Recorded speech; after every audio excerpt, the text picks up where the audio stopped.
On this episode, I'm going to be showing you 5 tips and tricks on how to fix doors that just doesn't want to close. Just like what you see here, we're trying to push it in and it just doesn't want to go through that door jamb. So let's fix this problem.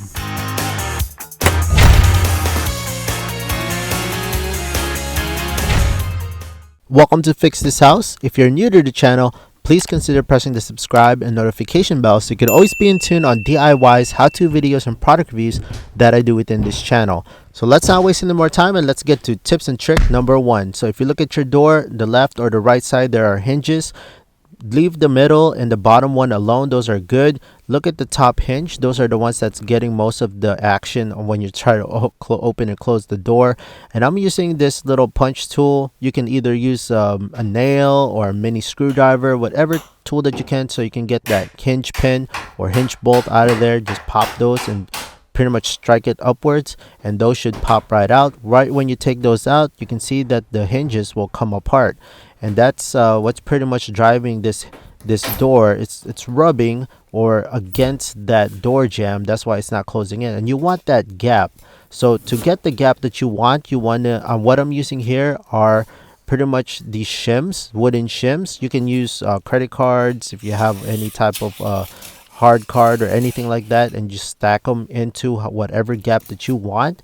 What I'm using here is just shims so that I can get the nice consistent gap all throughout.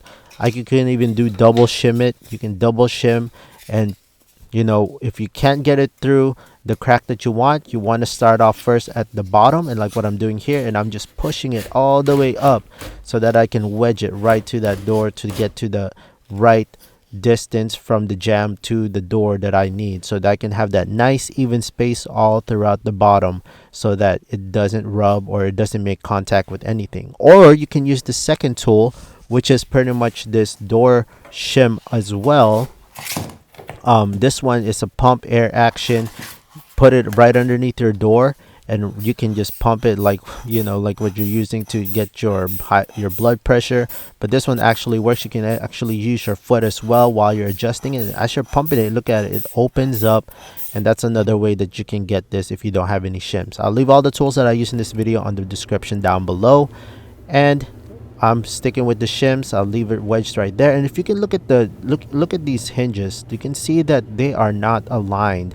Our mission is to align those. So take your crescent wrench, any type of crescent wrench, and you're going to use it so that you use that to pull those and align them. Sometimes you got to move it about an eighth or a 16th. Sometimes you might just have to take a little bit of nudging just so you can align those hinges together. Okay, so make sure that you face it like this. If you do it the other way, it won't work. So make sure that your crescent wrench is faced this way. So this is the wrong way to do it. Just face it the other way, just like you see here. And then just slowly add some force and just move it around so that it will be nice and aligned. Okay, so nothing to it. Very easy, simple. Just be very careful that you don't want to put too much force that it will probably slip off and end up damaging your door. Once it's aligned like this, just tweak it either way, and then you can just put the pin back, give it a good give it a good tapping back there with your hammer. Be gentle with it. You don't want to break the mechanism, and then you can see that it is back. Take out that shim, and you should have that nice gap between your door jamb and your door so that you don't make any more contact, and it's smooth and closes right just like that. Closes real well. Okay, so that is method number 1. Let's get a tip and trick number 2. So tip and trick number 2 is you want to check out all the hardware that's attached to your door and your door jamb. So what you want to do is you want to take your flathead screwdriver or your Phillips screwdriver. This one I'm using my Phillips screwdriver, and just check every single screw that's attached to the wood or to the door. And if you can see this one, we pinpointed this one is very loose. Look at this. The way I'm trying to tighten it, it just keeps circling and circling. So that's an indication that you have a loose mechanism or a loose hardware on your door. So you want to do is you want to just take the screw out. So let's go in reverse. Let's take the screw right out, and you can see that the hole where the screw it went is a little bit wide. That's why it's rolling around and not tightening. So the easy solution for this, which are using toothpicks. So any type of wooden scraps that you have, even skinny shims. This one, in case just want this one, I'm just using toothpicks. You can flip them around, use the butt end to get more surface area, and then just break them off. Okay, so just go up and down, and they should just break in there, and that should build up enough mass in there so that when you start screwing back your screw right there, it should tighten right back up. Okay, so use your Phillips head screwdriver, and then just start tightening it up, and it should tighten real well. And there you have it, nice and fixed. And it should, either way where the screw is located, do this, and it should suck that door back outward. Okay, now tip and trick number 3.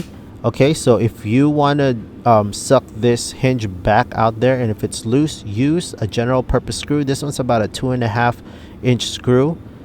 And again, I'll leave all the materials that I use in the description down below.